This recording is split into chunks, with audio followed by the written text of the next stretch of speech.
But yeah, morning and welcome, Dave. Hi. We're sort of going along on this next Quality Bushwalk together. Appreciate you taking the time. Yeah, thanks for having me. Actually, it was pretty cool. I saw you arrive by motorbike. Do you want to tell me a bit of, have you been riding long, or what's that in terms of choosing it as a mode of transport? Yeah, I think I've had my license for about 15 years, so pretty much. And I mostly these days use it just to commute. And I've had that bike for about 10 years. And yeah, I often ride it to work. It's good because it's quick and parking's pretty good. If I have to go to North Sydney, I can generally park it for free around there. But that's an older bike?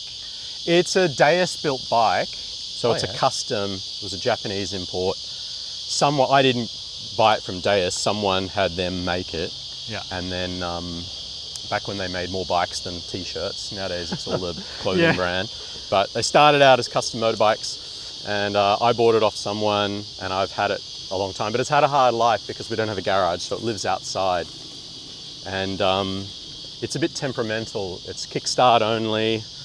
It has no fuel gauge, so I always have this anxiety about running out of fuel, and I just open the cap and look in there and see if I can judge how much is in there. But yeah, it's kind of mine. I know the tricks to keep it running and stuff, so I have a bit of an attachment to it. But on the times it fails me, when something goes wrong, like it gets water into the fuel tank, if it rains a lot, because it's outside. So yeah, it's one of those things that's definitely more a stylistic rather than functionality bike.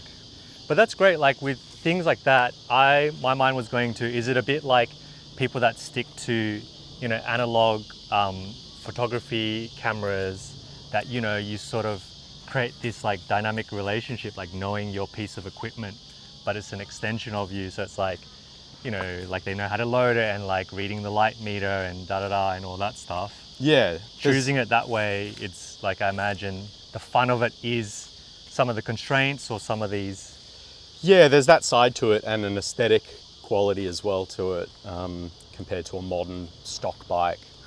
But yeah, like I say, on the times when you're rushing to pick up the kids from daycare and it won't start, or I've stopped a couple of times on the harbour bridge, that's kind of a bit scary. So just because cars whizzing past and things like that? Yeah, or like it'll die on me and then I have to pull over and try and kickstart it. That's cool. But so the kids can ride on the back with you? No, Rowan is just at the age where he can. I think you've got to be 8. Yeah. So he could start coming on the back, but there's no handle on the back. It's a tiny little seat. So I'm thinking about swapping it for an electric scooter, like a Vespa, because I think that would be a bit more comfortable for the kids. Yeah. But when you're saying to go to pickup? Oh, so like I will have to get home, swap to the e-bike, the cargo bike, and go and pick them up on that. And we don't have a car at the moment. So we have the old Combi. Yes. But yeah, we don't have a car. Do you remember, actually, we visited you and Vix one time, and did we tell you how it was flooding and it was all going a bit haywire? Kinda. Well, in the rains in the middle of last year, heavy rain. The Combi or the car? The Volvo, which is not that old, it flooded and it fried all the electrics. And so that day at your house, it wouldn't start for a while, and then it did, and a couple of weeks later it completely died and stopped working. And we had to get it towed, and in the end the insurance company wrote it off. Ooh. And so then we kind of didn't make a decision straight away about replacing it, and we've been making do and kind of have decided that we might not need a car because it encourages us to use public transport more. And we use the e-bike, e-cargo bike, and I use my motorbike for commuting. Yeah, so it's interesting like that, even a transport decision, that trickle effect on like your way of life, your day-to-day family dynamic. How have you seen that, encourage or motivate certain things with yourself or with the kids? Like you're saying, public transport. Have you noticed you're going out to a certain thing a lot more, or the change, like the difference in that?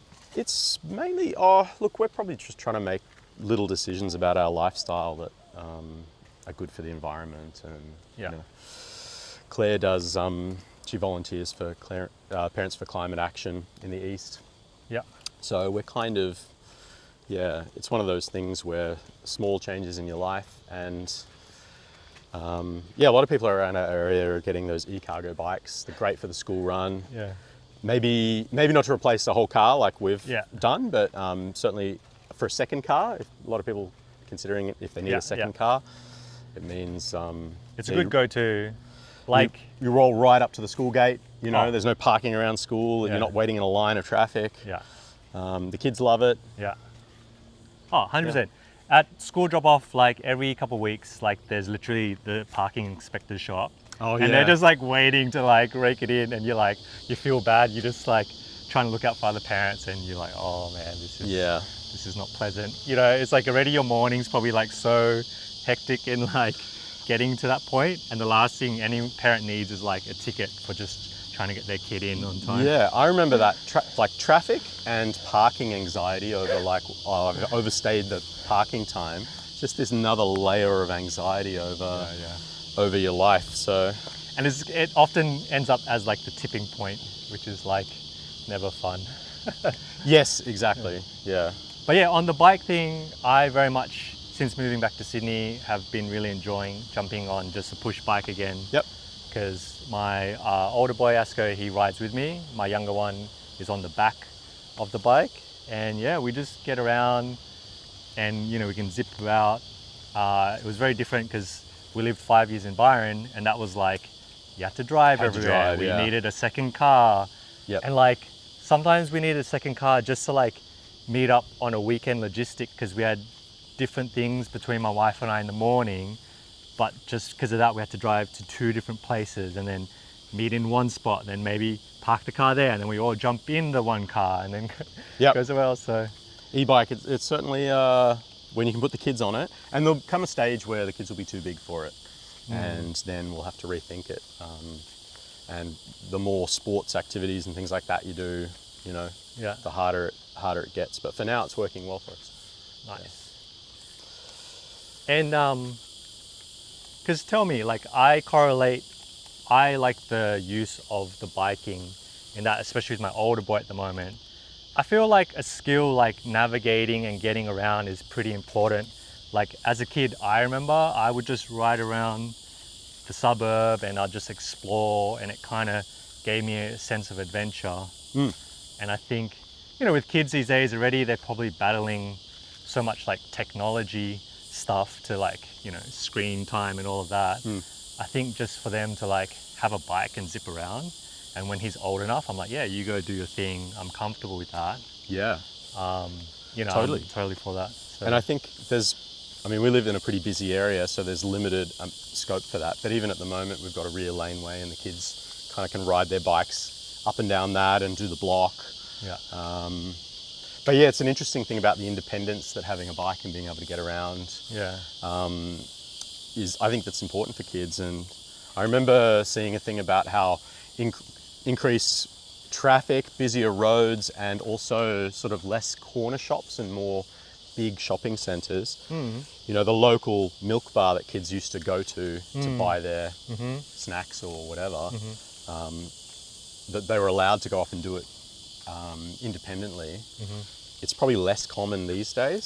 So, but I think it's an important thing. So we have some shops near us just with a post office and Yeah. a little news agency, and the kids, from quite young, the kids have asked to be able to go down there and buy something themselves. Yeah, yeah. And so they started doing it by themselves without telling us, and so rather than try and stop it, we said, you can do it, you just have to tell us first so we know and we can keep an eye out, and if you're not back in 10 minutes, then we'll send out a search party. Yeah. Yeah. But I think that's the beauty, like that sort of gauging, I guess, the risk, for example, but more going, look, I think it's on the side of it's going to be more okay than not. Yep. That's going to set in place something that will empower them. And, you know, I think foundationally, you know, it could have created a very different path to then being all like, no, like, can't do this because it's not safe, X, Y, Z. Yeah, yeah. Versus going, yeah, like, let's run with this, let's make it a thing, let's make it, you know, find ways to like have a few safety things in place, but otherwise, you know, make it fun. Yeah, and I think they crave that independence, so it's good for them. And so, give me a little. I know you've got the two kids. Do you want to tell me, boys, girls, Yep. maybe a little bit about them or about, the parenting journey? I don't know, any particular moments either as you thought back then or even at this stage now? Yeah. We've got Rowan and Maeve. Rowan's 7 and Maeve's 5. So Maeve just started school this year, so 2 in school now. Yeah. Feeling good? Which is good, yeah, and it's going well. Maeve was really ready for school, so it's great that she's started. She turns 6 next month, so she's Awesome. fairly old for the year, Yep. kindy. And yeah, like it's always a bit of an adjustment when they start school, but she's doing pretty well. Yeah. I think it's easier for the second kid because they already know the community. They've Yeah. been to the school for drop off and pick Yes. up already. It's like a familiar environment. Yeah, and she already knew a bunch of kids there because she knows Rowan's friends. Yeah. She's friends with a whole bunch of year 2 kids. Yeah, it So- always happens. Maeve's kind of 5 going on 16, so Yeah. she's, Very mature. yeah. I mean, take me back when you first entered fatherhood and parenthood. Was that, a spot, a time in your life you were like ready in there, or was there like reservation, or did it catch you by surprise? What sort of- We were kind of, Claire and I had discussions about whether we wanted kids, and we could see our life with or without kids. It wasn't something that we were always, Yeah. this is definitely for us. Tell me on that little snippet of like life without kids. Was that any particular thing if you were leaning to that side? Because I mean, I know more so now. Like it's pretty, a lot more common as A lot well. more common, yeah. No, it was just about, we wanted to be ready for it, and we were kind of, just you're never debating. ready. Yeah, no, I know. It's you don't really know what you're in for, but and it changes your still life don't. so much. Yeah. But yeah, no, we made the decision that that we would try and start a family, and it happened easily for us, so that's great. Yeah. And but it was a big change. I'd been working full time for 10 years at one company Yeah. at that point, and I was I was ready for a bit of a change. But what I did when Rowan was born is went freelance, so Yeah. I kind of had more time Yep. with the family, With him? Yeah. and that What did that look like practically at that point? Was it literally you were having more days with him and in the early stages, or? Yeah, at that time it gave me the ability to say no to work and to say I'm not available to work. Yeah. I still did the majority of my work with one company, Yep. and that kind of worked quite well for a while. But it does come with freelance, as you know, it comes with no guarantees of work. So Yeah. you have busy periods and you have quiet periods, and Yeah. you have to be able to, it's a juggling act Yeah. for scheduling and Yeah. that kind of thing. But looking back on it and the time spent with Rowan, the experience, no regrets? No, I'm glad that I did that, and I guess I could have changed jobs to another job, but Claire has her own business, she's busy, and I think it was the right thing for our family to kind of have a more equitable share of the childcare kind of duties. And I enjoyed it, but it's definitely a different challenge to working. So there are days where I think it'd be easier to go and work. 100%. Most days are like that. These days, like plugging back into Sydney, I've just taken on production stuff as like a PA on Yep. things. But I'll gladly, when I get the call to be on set for something, I'm like, look, it's a long day, like 12-hour day or something sometimes, but it's like, I get to have set meal breaks. I go in, like breakfast is waiting Yep. there, get a hot drink, sit down. I don't have like someone asking me 100 questions sometimes of the same thing yet. Like this morning, Asko, because we have been anticipating Harry Styles' new album, he's like, can I play the music yet? Can I play the music yet? And he just kept like bugging us, and like Si's, having these meltdowns this morning. I'm like, dude, we're just trying to like keep things calm. Read the for your room. bro." Yeah, I know. And at one Yes. point I just like handed him the phone with Spotify. I was like, all right, just sit here and listen to it. But, you know, even with that, yeah. Yeah, and there are times when I used to feel guilty about doing that if you need a device at opportune times where you just need a circuit breaker. But I think sometimes you need that where you just need to, Yeah. break a dynamic. But yeah, so tell me it was more, work is often easier, I think, than parenting. And people don't realize like parenting is work in the sense of there's a lot to do and it's non-stop, it's 24/7, especially in like sort of the early days when you're obviously waking up and doing stuff as well, or sicknesses and whatnot. Yeah, But I think as parents, until you live it and do it, you know, then you fully appreciate like just how hard it is, and to go to a job, whether it's an office or an environment or just time to yourself, but you kind of can justify it because you're like, hey, I'm, you know, D&D right now, and you know, that sort of thing. yeah, and it's also interaction with other adults. Like if you're at home with the kids, Yeah. often, you know, you don't have that much interaction with other Yeah. adults, and I went through a period where I kind of became a bit more insular with the kids, and it kind of sneaks up on you. And I think probably most parents do it because it's part of having kids. You sacrifice things in your own life and the things that you're interested in to care for the family, and their needs take priority over your own. Yeah. And I think that's normal, but you can kind of get stuck in a bit of a loop like that, I think. Yeah. And a couple of years ago, I sort of felt a bit stuck like that, and I was part of getting out of that was I spoke to a careers coach, and went through a process of looking at, you know, what sort of stuff I liked and what I was suited to and what worked for our family. And in the end, I kind of decided what I was doing was I was fairly well suited to, and it was a nice mix. I'm a video editor, as you know. It's a nice mix of kind of a creative process and a technical process. I'm sometimes solo and have a bit of, you know, just work on stuff by yourself, but then also work with a team. You know, it's a pretty good mix for me.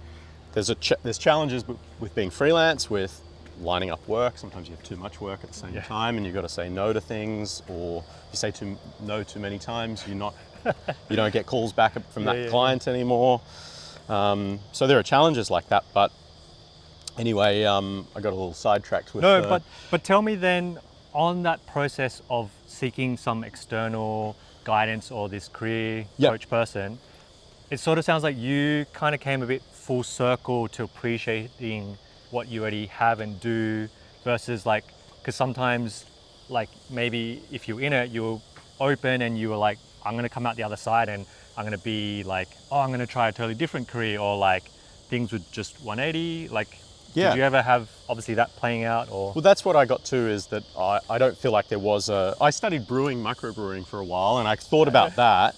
But I've had your beer before, Yeah, and that's a good example actually of something. I was an avid home brewer, and it was a big hobby, and I kind of stopped that when we had kids. So because you just don't have the time for spending a whole day, you know, doing this activity that doesn't involve the kids. And I remember having a moment where I thought, that's the kind of thing, I'll be at home anyway, like I can look after the kids while I'm doing that. And that doesn't work. Like when you've got the kids, you're really doing stuff for them. And maybe some little incidental things, but you can't do anything where it's time sensitive, or that you really have to focus 100% on it. That goes for work as well. Like sometimes if you have a bit of work and you've got a day with the kid and you can't call in your network to help look after them, you think, I'll just stick something on for them, bit of TV while I finish off this little job or reply to some emails. And that can be stressful, you know, because they want your attention. And they'll track you down until the very bitter end of like banging the door down or screaming the house down or taking all their clothes off and doing the nudie, right? I know, you're on a call, they don't respect that. It's like, you know, they just want to, which is fair enough. So I think when you're with them, you try and be 100% with them. I mean, that's the beauty of kids, and the humbling part is they don't give a shit on who you're talking with or what it is. there's no like perception of it's important for us, like, I don't know if it's some work thing or whatever. And I think whilst it can be annoying and frustrating at times, it's this constant reminder of life is like, there's more to it than, you know, these things where like, I don't know, sometimes work projects or deadlines or things, as they're saying, Yeah. they're just like, they want to be with us, they expect a lot, you know, from us, which in many ways, so they should. Yeah. And yeah, for us to like rise to that, I think, and to show what we're made of. But it's a balance, right? You know, and anyway, that process, the Yes. careers coach actually said, describing your situation, it reminds me of an article that she'd read that was called Camel Mode. Okay. It was someone describing in this article, and you can look it up online, Camel Mode. It really captured it for me, where, yeah, you're giving up this sense of yourself and your own kind of sovereignty for the family, and you can get stuck in that, and it's not necessarily a bad thing, but when you're ready to get out of it, you just need to be aware of it and find ways to get out of it. So for me, that was, you know, starting a book club. Cool. I do ocean swimming on Friday mornings now with a swim club that's local to me most weeks. Is it dads or just any parents? That's it. That's, you know, and it's not even just parents. That's like just a community swim club Got it. that a friend of ours called Quality Crustaceans. That if anyone wants to swim in Gordon's Bay on a Friday morning. Oh man. But Beautiful spot. things like that, there's heaps of run clubs and things like that you can kind of, if you schedule something in that you have to go to for a little bit of social, and that's exercise as well. Yeah. It improves your kind of mental 100% health heaps. So I mean, me doing this dad bushwalk, like, I think it's having the conversation, I think, because then we can have a chance to chat and swap notes and experiences and then share that out with other people that might resonate. But I think for me as well, it's like gives me this sort of like proactivity, or helps me inbuild like a reason to do it as well. Like, of course, I'd love to do a bushwalk with you and just normally, but I think for me creatively, it's a nice way to like force myself to tie it in a few different ways. And yeah, and you can have the intention to go on a bushwalk, but often, you know, other stuff gets in the way and you think, oh, it's easier just to do the things that are pressing right in front of you that you have to do. And that's kind of like in this article about Camel Mode, it's like your number one thing with young kids is often to avoid, you know, meltdowns or to avoid like drama. And so you just want peace. It's all about trying to create peace. And that often means that everything is dialed down a bit in your life. So you don't have those things that really fulfill and sustain you as an adult person who's, you know, interested in life. So, I like that. As your kids get older, it's a bit easier to start to kind of, you know, pursue those things more. That's it. I'll be interested to, have you already gotten a glimpse of what that future stage might look like as they, I don't know, cross over into another sort of phase? Or Yeah, I mean, you know, our kids are at the stage now where they don't do it a lot, but they can sleep over at the grandparents' house, which is, that unlocks you being able to go and do other things. But even things that, you know, you can do separately, where, I mean, I've done overnight hikes and camps with friends. In November last year, I went with 4 friends on the overland trek in Tasmania. so just adults? Obviously? Yeah, just, a whole bunch of friends, and a lot of them are parents, and yeah, just was 5 nights on the trail and a couple of nights either end. So, you know, it's a nice big break, and those are the kinds of things that, you know, you can get back into doing as the kids get a little bit older.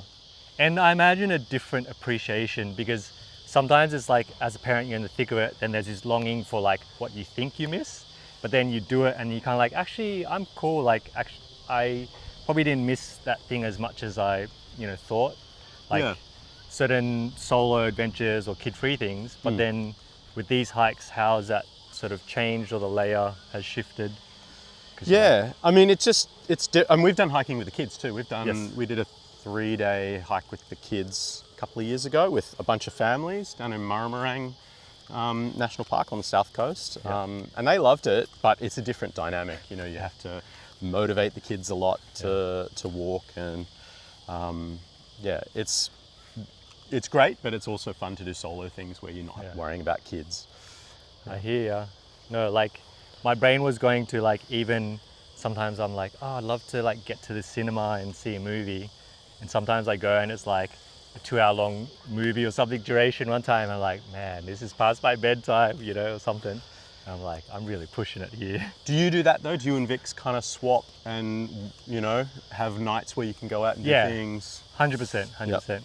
And like, look, I'll just throw it right in the top of the thing was like well-deserved. Like Vix went 3 weeks to Tokyo on an Ikebana workshop. Yeah, right. And, you know, out of the many things we discussed, and like she's had like other bits along the way, but that as a whole experience, I was like, when we got to the point of like, okay, like everything's lining up to be more like, this is doable.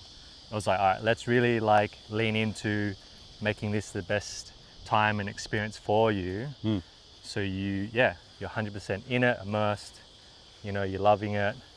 And how did the 3 weeks go for you?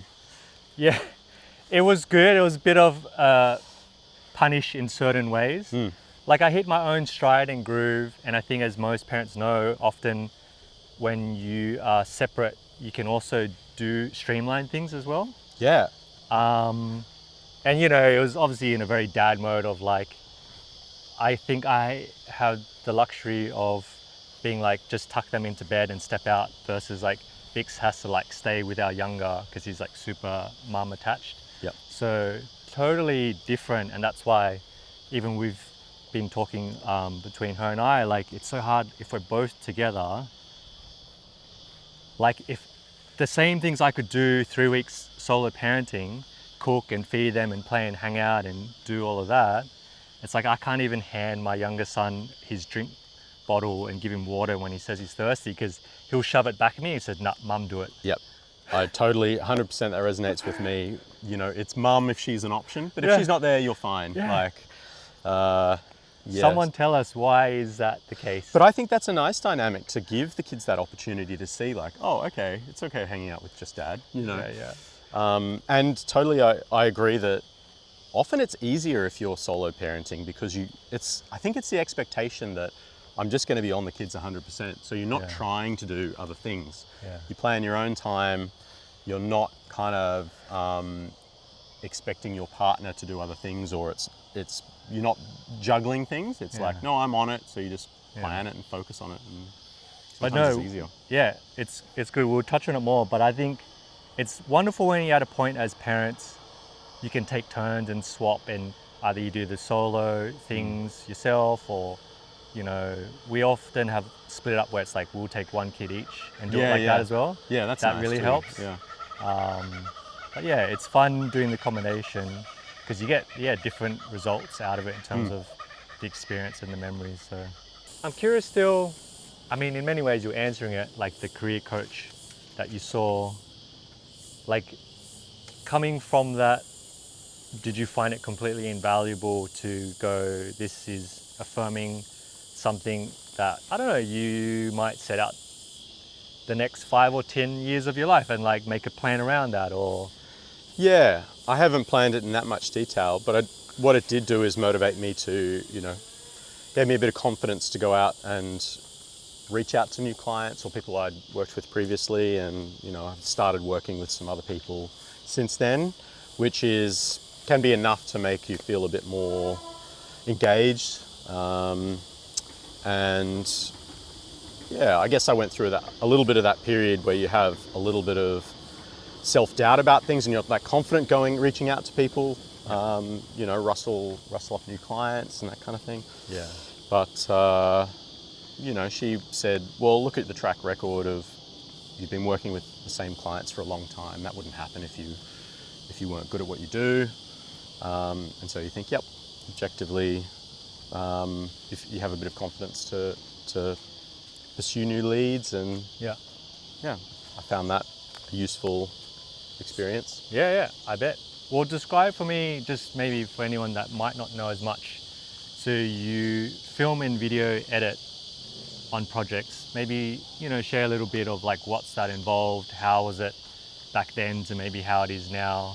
Because I Yeah. mean, we probably weren't part of the generation cutting literal film so much, but there was like that, Final Cut, da da da. And I don't know, Yeah, you actually, tell it me. was an interesting time when I started doing it. I did film studies as a major, which is just like film theory, really, at university. And then I started as a runner on set for commercial productions, and kind of got into production house and was doing little odd jobs, and that was loading tapes and things like Yeah, that. yeah. They did shoot on film then, but didn't edit on film. It would get transferred to digital Betacam, and there'd be like logging and lots of sort of. But it was right on that period of, you know, historically editing was like a trade, and you would be an apprentice under someone who taught you the technical process and also the craft of it. And yeah, when I started doing it, I was kind of, it was the end of that a little bit with non-linear editing, like Final Cut that you talked about, where anyone could kind of have a go, because the cost for the software and the equipment was dramatically reduced to what it used to be. So people would just have a go, and if it didn't work, it was Apple Z, you undo and try something else.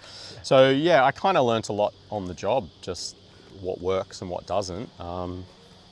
And yeah, I'm still doing mostly video editing, a little bit of motion graphics. Well, what do you love about the editing process? Because from my experience in production, you know, and having done some editing stuff along the way, it's like, you know, if it's a great production, you end up with a lot of great footage and you're crafting the story and the visuals and shot selection, or, you know, working with the director or different people involved. Yep. Or versus sometimes you just handed a whole bunch of stuff and you're like, all right, figure this out. Like, what are the things you've seen? What like has informed the way you approach it? And Yeah, like those jobs where that have budget and you're collaboratively working with the director and the creative team, those can be quite fulfilling, because you're in a room and it's a creative process that you're all working towards. They're probably less and less frequent nowadays with, I don't know if you've noticed that shift in the industry, but I have. budgets are tighter, so yeah, you're asked to do a lot more by yourself, which can be fine as well, because it's efficient and, you know, you can, yeah, but it can also be challenging because, as you say, you're just handed a whole bunch of footage or sometimes nothing, and make, you know, a script and say make something out of nothing. Like, what's your ideal project or thing to cut together? I guess like I don't mind exactly what the content is. Yeah. It's one of those things where the things that you get paid for sometimes aren't the most creatively exciting, but I can treat the process as a creative process. So 100%. you know, cutting performance I enjoy. Yep. So character performance stuff, and I've been lucky enough to do a bunch of that in my career. Yep. In commercial work. Yep. But, you know, I'm kind of open to anything. Yeah. No, well then, I guess another way of asking, like, is there anything you've taken from your time as an editor and applying it in your day-to-day life, or like as you see some cool, you know, things that support parenting, like, because I think for me it's always you're creatively problem solving, right? So sometimes you don't realize there's little tricks or habits or things that you do that you're thinking about it in a way that it wouldn't normally be for other skill sets, you know? Yeah. I mean, it's good when you have a skill set and you can use that for other things in your life, like what you're doing now, that some people wouldn't know where to start with that stuff. I do a little bit of stuff for Claire's band. She's in a couple of bands, you know. It's fun when you cut together a video for them. Like the kids, they're very interested, or? They actually, I kind of forget about this, but sometimes they are. So Rowan will, he'll often say, I have an idea, because he sees me using software and doing the process. He'll say, I want to make an ad for, he wanted to make one about biltong, this biltong called Naked Biltong. Great. So we did a little AI thing, and they love recording the voices and Yeah. you know, doing the voices and making the animations. Should and I cutting ask it why together. is it Naked Biltong? It was called Naked because it had nothing else in it, but the scripts that he wrote, he sit down and wrote a script. Wait, you know? nothing else in it as in like preservative free? Like Yeah, that's, I guess hey. biltong's always pretty much like, it's preserved yeah. by its nature, but it was like no weird ingredients. I think it was all But kind the of a apple natural doesn't process. fall far then, like he's gleaned that from you guys with your core values and stuff.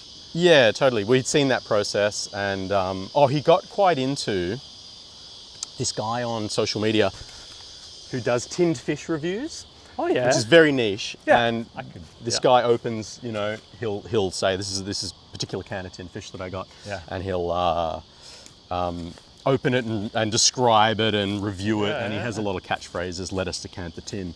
And Rowan was quite into that. And one day we went to the shops I think he wanted some Pokemon cards or something. And we were like, yep, we'll go get the Pokemon cards. And they were out. So we pivoted and found some sardines. Yes. And fancy sardines, so we got them and, Nice. and did a bit of an homage kind of Yeah. to tinned fish reviews, where we reviewed it in the same way. And the tinned fish reviews guy has a dog that sits next to him while he reviews it. So Maeve played the role of the dog, and they wear hats, and so we wore hats, and That's great. it was fun. So it's like learning that process. They get a real kick out of it, and they were on Yeah. the floor in stitches when we, Yeah. you know, cut it together, and Maeve Yeah, was yeah. being the dog, and they just got a real kick out of that process. So yeah, I kind of forget about that stuff that you just do with them as a bit of a project. Would it be fair to say then, with your editing skills, in many ways, it's just another way of storytelling? You're informing that, your kids are seeing that, you're helping them tell a story they're interested in.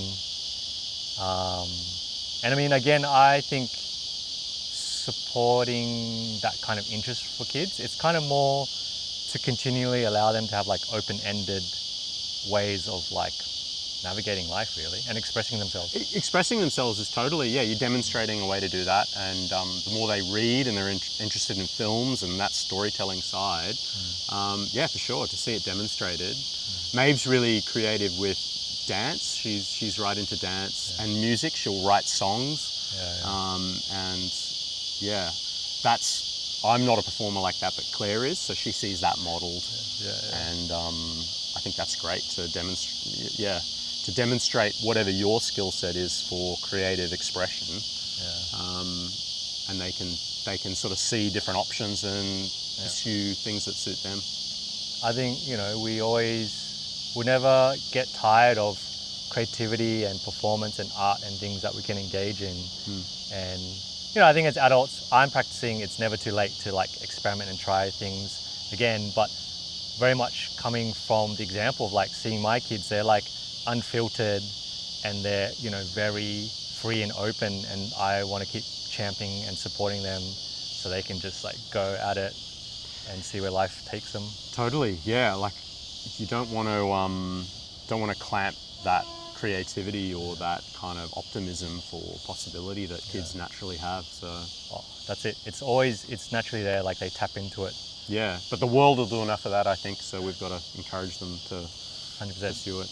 Where you are in your life now, we've been talking about like the editing and like how you approach that, and like, yeah, I guess with the kids and they're in school and stuff now, like, is there anything distinctive standing out in terms of the parenting journey at the moment? Like, what are the particular challenges you think you're facing, or what are the wins that you're enjoying at the moment as well?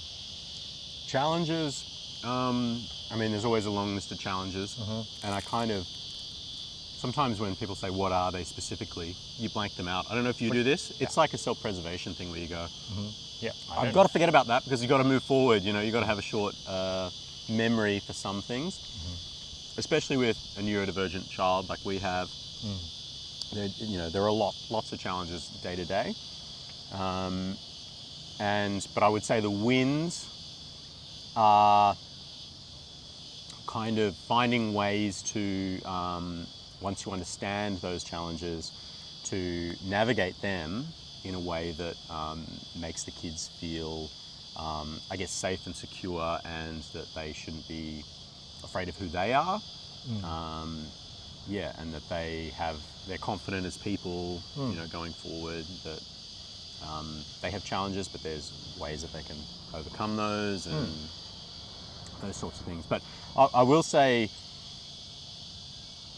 being a parent, it kind of starts off as like, okay, you've got a baby and it's very just like needs focused, very practical needs, and it sneaks up on you, at least it did for me, that your kids are growing into people who you're really shaping them, and they're at that age where you're shaping who they are as a person, and it kind of sneaks up on you that that's the case, and you're modeling it, and you've got to be aware of that, because sometimes I look at myself and think I'm not ready to be this role model or this person. So you've got to do the best you can. And what's your approach on the shaping versus more the kind of guiding, or like, I don't know, I guess there's varying degrees, and nothing's necessarily right or wrong, but like, I mean, I'm a bit more on I don't want to enforce too much onto my kids. But like, obviously they look up to us and they're impressionable. But then I kind of more see it as like, guiding them in life, like, or a coach, where it's like, I always think like, I think when I'd watch tennis and you've got your Roger Federer or whatever, and like, why do they need a coach? They're already like this massive talent. They could just do it all themselves. But then you always realize they thank them and their whole team and da-da-da. And there's like so much going on behind the scenes. And I've realized as a parent, it's like, we have this kid that like, they show their brightness and these things that I get blown away with. Like for me, I'm biased. I'm like, wow, he's so talented and smart with this and that.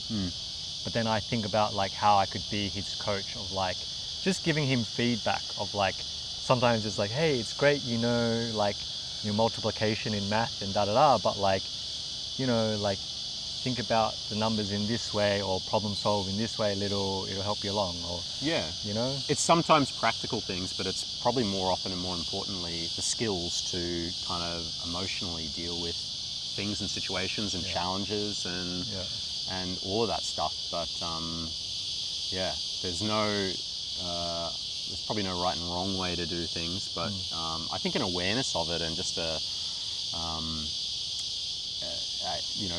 consciousness of making an effort to see things from their perspective and understand their viewpoint and who they are, and helping them along their kind of journey in life is probably the biggest thing we can do as parents. What would you be comfortable in sharing in terms of, you're mentioning like neurodivergent and that kind of journey? Like, again, I don't know, sometimes certain things can be like sensitive topics or not, but like, I don't know, anything that you're happy with that would be helpful for like others out there, or? I mean, we know our kids pretty well, pretty intimately. So see all their quirks, every parent does. But then, we haven't been, what's normal and what's a deviation from what's, age appropriate behaviors and traits and things like that. Sometimes it's hard to know, and when you're quite close to it, it can, we got a sense that that there was something we needed to investigate, and we did. And the diagnosis is a journey, but I think for us it was really good in understanding, our child, and helping. It also helps you to feel like it's not just the times when it's a real struggle. It's not something you're necessarily doing wrong. There are, it's like, okay, there are reasons why these dynamics are occurring, and it gives you a framework to kind of to approach it. So, how you say maybe taking the bits of information that you're obviously aware of now, and like using that in a sense to your advantage as a parent, it's like, then the choices you make can be informed to like set you up for as best as possible. Obviously, there's always circumstance where things just, never go right anyways, no matter how hard you try. But we've been seeing a child psych, and a lot of that, it's explaining to your kid, and giving them tools to cope, but it's just as much for the parents, so that, you see, oh, okay, here's a tactic or a way to deal with this challenging situation, to understand why your child's thinking or behaving a certain way, and you know, what's the best way for you to understand it and to approach that, so that, you know, it's gentler on them, and you kind of you know, yeah, you don't make them feel different, or that they've failed at something if they don't want to do something, or whatever it is, you know. Yeah. So That's cool. Something to ask, like, for me, I'm always interested in the quality of things, and I'm always intrigued to ask other people, like, for you, what does quality mean to you, and is there anything in particular, whether in your home or your day-to-day life, that you see a certain quality coming through that is something maybe you guys have actively or consciously chosen to, like, bring into your life? Like, I'm talking about, it could be anything. It could be like, you know, interior design, or it could be like the utensils you use. It could be, you know, the books you know, buy and read to kids. Like, it could be anything really, but yeah, I guess, I mean, the things in our life, we have a certain, whatever, aesthetic, or things that we find, music and art, that we're interested in. And kids, I guess it's exposing your kids to that kind of stuff. They can gravitate towards things which aren't, I don't know what your Spotify playlist is like with the kids once your algorithm gets taken over by the kids, but it's really nice to see your kids, like, appreciating interesting music, where they listen to it, they're being exposed to it, and then they ask for it, and they, you know, have favorite songs that are great songs, not just a kid's song kind of thing. So they're starting to understand that, or appreciate those kinds of art, you know, practices and form a taste around that is nice to see. is there stuff for you guys? Because my eldest at the moment, he's some Harry Styles stuff he likes. Okay. But then he's also, like, actually quite a rock, heavy metal guy. Okay, yep. So he's, like, been playing Red Hot Chili Peppers, and Yeah, that's fun. I was like, whoa, he goes at it. Yeah. Maeve, we borrowed my parents' car, because we don't have a car at the moment. We borrowed my parents' car in the holidays to go away for a bit, and it had a DVD player built in. So we stopped at some op shops and bought, you know, $1 DVDs for the kids. And one of them was Mamma Mia, the ABBA, you know, and Maeve, that was right up Maeve's alley, so she's right into ABBA at the moment. And so she loves ABBA, but Rowan likes, you know, Kevin Morby, you know. Oh, okay. What style is that? He's kind of like an American country adjacent kind of Does he dress alternative. Yeah, he's a little bit kind of country. And Waxahachie, who's his partner, she has a band called Waxahachie that the kids both love. And does Rowan dress like any of that as well? Like, no, he's not like but he's kind of interested in, like, DJ culture as well, which is interesting. Okay. Yeah, so like more the DJing, or like the techno? The electronic music. Actually, we did get him a toy kind of, it's called Blipbox, and it's like a little sort of synthesizer, electronic music thing where you can adjust knobs and dials and things, and make music. So those kinds of things are fun. Yeah. And the other thing is identifying interests that they have. So Rowan's interested in gaming at the moment, and he got a Switch for Christmas, which we were pretty hesitant about first, you know. But we've started to look at it as, like, this is a special interest of his. You can set guardrails on it, like you can set a time that he's allowed to play between certain hours, and he gets 60 minutes a day, say. And when that time's up, it will stop, and he has to come and ask you if he wants more, and you can extend it, so it doesn't go on and become this obsessive thing. Cool. And also showing interest in it, like we took him to, when we were down in Melbourne recently, we went to a games exhibition at Acme, and you know, he was really interested in it, and sometimes he'll say to us, I want you to play this game, I want you to be interested in what we're doing. So whether it's playing a game with him, or you know, getting him to explain it to you. That's something we've started doing recently, 2-player mode on some games going forward. And I used to game when I was a kid, but haven't for a long time. And it's nice to share something that he's interested in, you know, not just that we're interested in. So the thing I'm reliving and loving, though, as a game with him, is Pokemon Go. Oh yeah. Yeah. So we So go you around. get out and go and do Yeah. the yeah. That's cool. So funny, looping back on the bike thing. Yep. Because with bikes you can like then go and Yep. venture and do more. So sometimes we'll race around and we'll catch stuff, and sometimes Vix is a bit over it where we're like, oh, like, you know, we're just trying to find this Pokemon and we're in this thing together, but we have to go down some like side street to like try and catch something that's appeared. Yeah. But yeah, it's been our thing to do. It's nice to find things you can connect with them, you know, personally on. And if Vix isn't into it and you are, then great, you know. Yeah. It's like... Well, her thing is she's been showing him like foraging and flowers and stuff. Oh, cool. Yeah. And so the kids like will know like that's a frangipani, and they'll say other like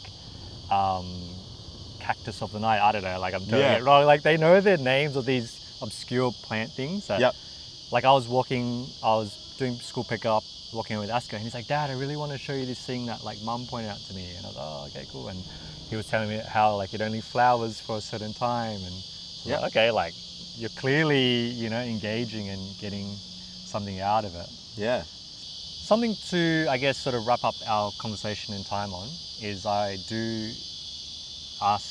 like to, you know, ask dads, like, what is something that you're hoping to impart on your kids? And I think ask that it could be either like something you're actively imparting now, or like even it's like a bit more of a long game, you know, you're thinking about it like for setting him up for the like next 10 or 15 years time, like when he's, you know, fully independent as such. Like what is something key you want to impart that he takes away knowing like this is something Dad really instilled in me, and I think draws from it, and it helps him as a go-to in life? Yeah, I hope it's that they kind of feel okay in who they are. So whatever that is, whatever that looks like, if they're interested in certain things, that they should have the confidence to go and pursue those. And like, I don't really care what our kids are interested in, as long as they're fulfilled and happy in pursuing those things. Then yeah, I just hope that they feel comfortable in who they are, that they can be kind of authentic about that. What do you think are some of the things maybe that you're practically doing then to sort of give that sensibility for them? I mean, we've probably covered it in certain ways, like with the music and stuff like that. Yeah, and the gaming, stuff like that. It's like, if you're interested in this thing, if they show interest in something, it's like support that and explore it with them. Even if it's something that you might not be interested in, and sometimes that can be a struggle, and you think, I'm not interested in the details of this, you know, niche subject that you were interested in. But I think showing an interest and getting on board with that probably encourages them to pursue that kind of thing. And not have that kind of spirit for an interest they have crushed. In terms of your wanting to impart that on your kids to be able to express themselves, has that mirrored back at all in terms of like helping you feel motivated to like push for yourself in a certain way, like an idea or dream or anything like that? I think it's probably made me aware that I'm a product of my upbringing and my family of origin, and that's probably definitely shaped my personality and the challenges that I have. So I think that it helps you identify those and overcome or deal with some of those, like anxiety or that kind of thing. So I think it's useful in applying the stuff that you think about with your kids to yourself as well. Yeah. Sweet. I dig it. Okay, thanks for like spending time, just to come out and sit here and, obviously be immersed. And I think it's great. Like, hopefully, this is like for more dads to talk amongst with their other friends as well, and just have that kind of flow and effect. And I keep thinking, like for us as dads, if we can keep showing up and being the best versions of ourselves, it's like helping, the dynamic as a whole with our family unit and even our like society and community around us. And so hopefully these like, small little bits of impact can make a difference. Yeah, I think it's a dynamic that probably wasn't modeled very well for me as a kid, and so it's nice to be able to sort of practice that, and we'll model it going forwards for the next generation. there's hope.